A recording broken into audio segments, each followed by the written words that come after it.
Saudi Arabia is, for the most part, a scorching hot desert. For most of its history, the people here lived a simple and tough existence, with nomadic tribes eking out a meagre existence between the scattered oases. On the surface, it would seem the empty desert of the kingdom offered nothing but sand.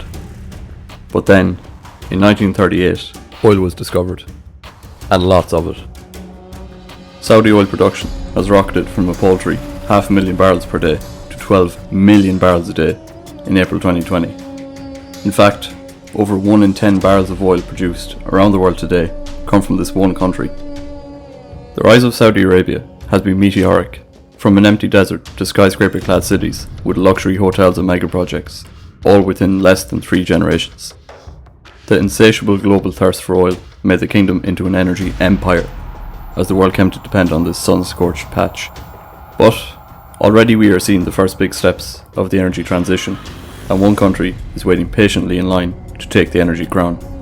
As you may or may not have guessed from the title of the video, that country is China.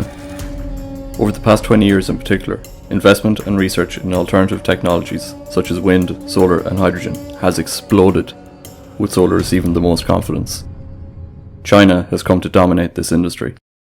7 out of 10 solar manufacturers globally are Chinese. Nearly 80% of the solar panels installed in the United States are sourced from Chinese companies, and 64% of polysilicon material, which is the material used to make solar cells worldwide, is controlled by China. For reference, the US has about 10%. For any company in the industry, one way or another, they will be depending on China for at least part of their supply chain. And when we look at global figures, 2% of all the world's electricity comes from solar. This may not seem like much, but this equates to over 600 gigawatts in 2019.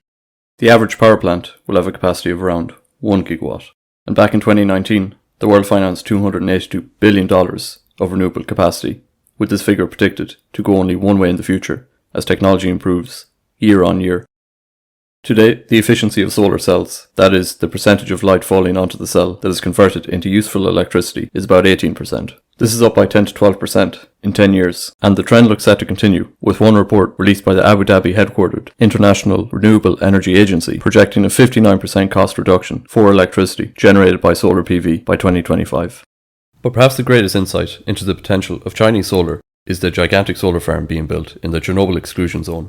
Here, a joint Chinese venture is in the process of constructing a 1 gigawatt solar farm in the devastated region, which has remained uninhabited since the deadly nuclear accident that occurred in 1986.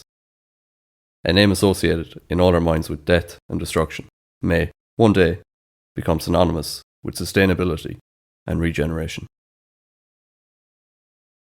Hope you liked that video. I hope you found it interesting. If you liked that video, I have another video on nuclear power in Africa and how some countries are using nuclear power to industrialize and get rich. Link should be here on the screen.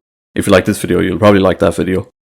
If there's a topic you want me to cover or a video idea, let me know in the comments. I'll do my best. Other than that, I will be releasing videos next week and hopefully every week after that, so stick around.